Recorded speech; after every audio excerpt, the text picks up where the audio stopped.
You think the Blazers have a shot against the Lakers?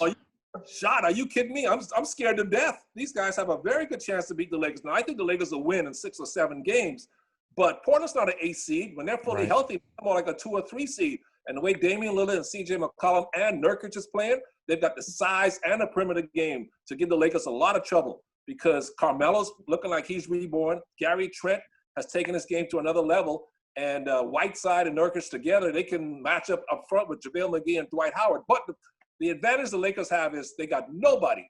And this goes to everybody in the playoffs. They have nobody who can deal with LeBron and Anthony Davis. I was very fearful for the Lakers taking on this Portland team because they don't have anybody that can guard those two players, McCollum and Damian Lillard. I don't think so. I think LeBron could handle Carmelo Anthony a little bit. I think AD will deal with them other two people on the side. I think his length. But the Lakers' problem is they don't score them other 3 people, whether it's Caruso, Kuzma, KCP, whoever it is on those other 3 spots. If they don't score enough, then their defense is not strong enough to keep McCollum from getting 30 or getting Damian going for 60, 65. If you have to put a number on that series, what would you say? As far as how many games? Yeah, how many games? Who's going to win? You already said you think Portland could win.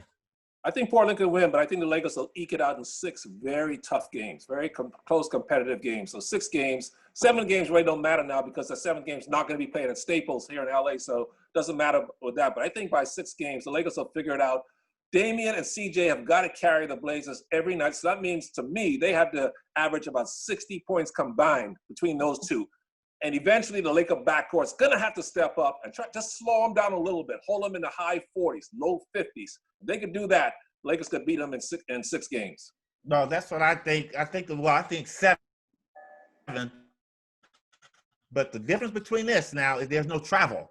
So Lillard and McCollum can do that every night because they ain't got to get on a plane and go anywhere or do anything like that. So that series scares me more than any other series, and we'll talk about the other ones there. But I'm with you. I think the Lakers will find a solution, but they better be ready to play defense this entire series.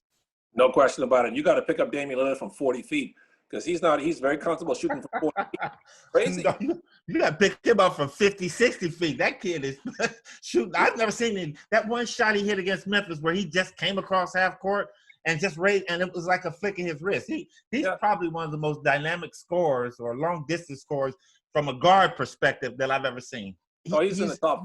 Yeah, he's in the top 5 of long-range shooters. Him, Steph. I think Clay could do it because he's shown me he can do it before. But, yeah, Damian Lillard's definitely in top 4 long-range shooters ever.